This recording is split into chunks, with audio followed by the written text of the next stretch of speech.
जम्मू कश्मीर में विधानसभा शुरू हो चुकी है। कल पहला दिन था। कल पहले दिन में ही एलजी ने पूरे विधानसभा में एड्रेस किया। आज दूसरे दिन सुबह सवेरी असेंबली जब शुरू हुई जम्मू में, तो हमें काफ़ी सारे वहाँ पे गहमा गहमी देखने को मिली। सबसे पहले शुरुआत जो है नेशनल कॉन्फ्रेंस के एमएलए ने की। असेंबली के बाहर उन्होंने प्रदर्शन जो है वो किया। प्रदर्शन किस बात का था?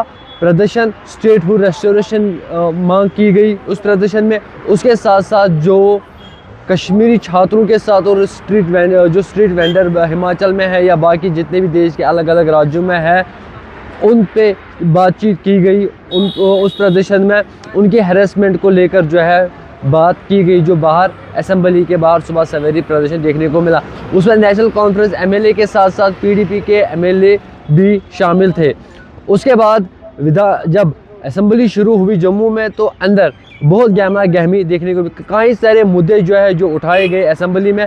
सबसे पहला मुद्दा जो है वो नेशनल लॉ यूनिवर्सिटी के रिलेटेड उठाया गया, जिसमें बीजेपी के लीडर ऑफ अपोजिशन पार्टी जो है बीजेपी के एमएलएज ने उस पर हंगामा मचाया और उसमें कहा गया कि नेशनल लॉ यूनिवर्सिटी जो है वो जम्मू में होनी चाहिए। लेकिन वहीं अगर देखा जाएगा, उनका अपोज करते हुए पीडीपी नेशनल कॉन्फ्रेंस के साथ साथ पीसी के एमएलए सजाद गनी लोन भी खड़े उतरे और उन्होंने बीजेपी को आड़े हाथों लेके कहा कि ये स्टेट लॉ यूनिवर्सिटी है, न कि नेशनल लॉ यूनिवर्सिटी। वहीं कांग्रेस के सीनियर लीडर और एमएलए निज़ामुद्दीन ने कहा कि नेशनल लॉ यूनिवर्सिटी जो है वो कश्मीर घाटी के बडगाम ज़िले में कायम होगी।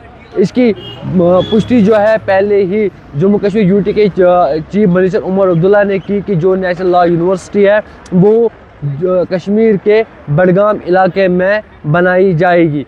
उसके साथ साथ कई सारे ऐसे मुद्दे जो असेंबली में आज देखने को मिले। पहला मुद्दा रेस्टोरेशन ऑफ स्टेटहुड, उसके साथ साथ नेशनल लॉ यूनिवर्सिटी, उसके साथ साथ डेली वेजेस की बात, उसके बाद रिजर्वेशन पॉलिसी और उसके साथ साथ जो कश्मीरी शॉल स्टेक होल्डर्स के साथ स्टेक्स के साथ जो बाहर कई सारे ऐसे केसेस देखे जिस पे सेंट्रल गवर्नमेंट ने ऑन टाइम एक्शन लेके उन पे जो है एफआईआर लॉन्च किया। उसके साथ साथ फिर सजाद गनी लोन या वहीद परा, पीडीपी के एमएलए वहीद परा ने एक रेजोल्यूशन जो है असेंबली में लाया, जिसको स्पीकर ने रिजेक्ट किया। वहीद परा की तरफ से जो रेजोल्यूशन लाया गया उसमें ये लिखा गया था कि जो बाहर कश्मीरी छात्रों के साथ, उसके साथ साथ जो बिजनेसमैन बाहर जा रहे हैं शॉल बेचने के लिए या बाकी जो काम करने के लिए जा रहे हैं, उन पे डिबेट असेंबली में होनी चाहिए। लेकिन उसकी अनुमति जो है स्पीकर रहीम रोथर ने नहीं दी। उसके बाद सजाद गनी लोन ने भी कई सारे मुद्दे उठाए रिजर्वेशन पॉलिसी के लेकर या डेली वेजर्स के रिलेटेड कई सारे मुद्दे उठाए गए और हमने देखा कि वहाँ पे बीजेपी ने आड़े हाथों सरकार को लिया और तमाम तर जो क्वेश्चन रेज किए गए उस पर नेशनल कॉन्फ्रेंस को जिम्मेदार ठहराया। उसके साथ साथ असेंबली में बीजेपी के एमएलएज ने वॉक ओवर भी किया, कुछ एमएलए से वॉक ओवर भी किया। वॉक ओवर का वजह ये बताया जा रहा है कि उनका ये कहना है कि सरकार जो है हमारे क्वेश्चंस पे तवज्जो नहीं दे रहा है।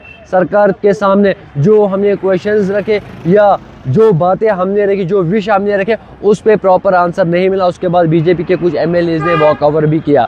उसके साथ साथ अगर देखा जाएगा लगातार नेशनल कॉन्फ्रेंस की तरफ से स्टेटहुड की मांग, वही सजाद गनी लोन ने रेजोल्यूशन 370 को लेकर वहाँ पे लाया था, लेकिन उसको रहीम रोथर ने रिजेक्ट किया। तो कहीं ना कहीं अगर देखा जाएगा आज दूसरा दिन ही है असेंबली में जम्मू में, तो जम्मू में गहमा गहमी देखने को मिली। कई सारे मुद्दे उठाए गए जिस पे कुछ विषयों पे बात की गई, कुछ विषयों पे जो है स्पीकर ने रिजेक्शन की। सबसे पहला मुद्दा स्टेटहुड को रेस्टोरेशन को लेकर लगातार हमने देखा कश्मीर घाटी में जब से नेशनल कॉन्फ्रेंस की गवर्नमेंट बन गई है, उसके बाद नेशनल कॉन्फ्रेंस सबसे पहले इलेक्शन से पहले उनके मैनिफेस्टो में जब वोट हासिल करने से पहले ही उनका पहला जिस पे उन्हें वोट बटोरे वो धारा 370 को लेकर थे। लेकिन इलेक्शन जीतने के बाद नेशनल कॉन्फ्रेंस की रणनीति चेंज हुई और उसके बाद उन्हें स्टेटहुड की मांग की और आज भी वही चीज़ें हमें असेंबली के बाहर देखने को मिली। लेकिन वही अगर देखा जाएगा लगातार लोगों की जो निगाह है, specially daily wagers, anganwadi workers Asha workers की निगाहें इस बजट पे थी, इस असेंबली पे थी कि हमारे जो जेन्युइन डिमांड्स है, जो लॉन्ग पेंडिंग इश्यूज़ है, वो कहीं ना कहीं वहाँ पे डिस्कस किए जाएंगे और वहाँ से कुछ ना कुछ पॉजिटिव साइंस जो है हमें देखने को मिलेंगे। हमने लगातार देखा, पिछले कुछ दिनों से पहले हमने देखा कि आंगनवाड़ी वर्कर्स लाल चौक पहुँचे और लाल चौक की सड़कों पे प्रदर्शन किया, और वैसी ही तस्वीर जो है आज फिर से श्रीनगर में देखने को मिली, जब आंगनवाड़ी आशा वर्कर्स एक साथ जमा होकर यहाँ पे एक बार फिर नेशनल कॉन्फ्रेंस को आड़े हाथों लेके उनके खिलाफ जो है ज़ोरदार प्रदर्शन उन्होंने आज भी किया।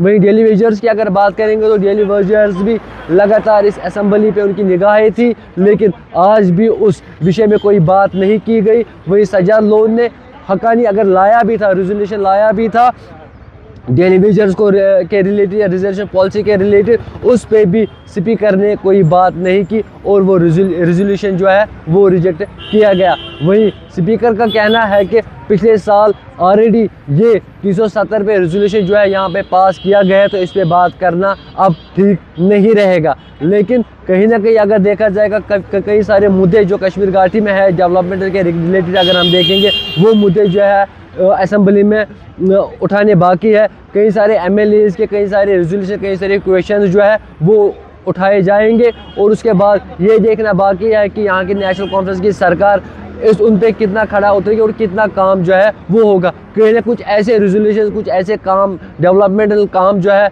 जो वहाँ से पास किए गए, उनमें से 200 यूनिट बिजली मुफ्त AWY जो यहाँ पे कैटेगरी है, उन लोगों को जो है अब से 200 यूनिट फ्री बिजली मिल सकती है। लेकिन इलेक्शन से पहले अगर देखा जाएगा, उनके मैनिफेस्टो में ही लिखा था कि पूरे जम्मू कश्मीर घाटी में जितने भी रहने वाले, चाहे वो BPL के कैटेगरी के लोग हो, WY कैटेगरी के लोग हो या APL के रहने वाले लोग हो, उनको 200 यूनिट जो है बिजली फ्री मिलेगी। लेकिन इस बार जो है खाली उन फैमिलीज़ को बिजली मुफ्त मिलेगी जो WY कैटेगरी में आते हैं। तो कहीं ना कहीं अगर देखा जाएगा, अभी असेंबली चल रही है जम्मू में और कई सारे मुद्दे जो है वो उठाए जाएंगे और कई सारे मुद्दों पे बात भी उठी और कई सारे मुद्दे जो है, कई सारे रेजोल्यूशन जो है जिनको रिजेक्ट किया गया।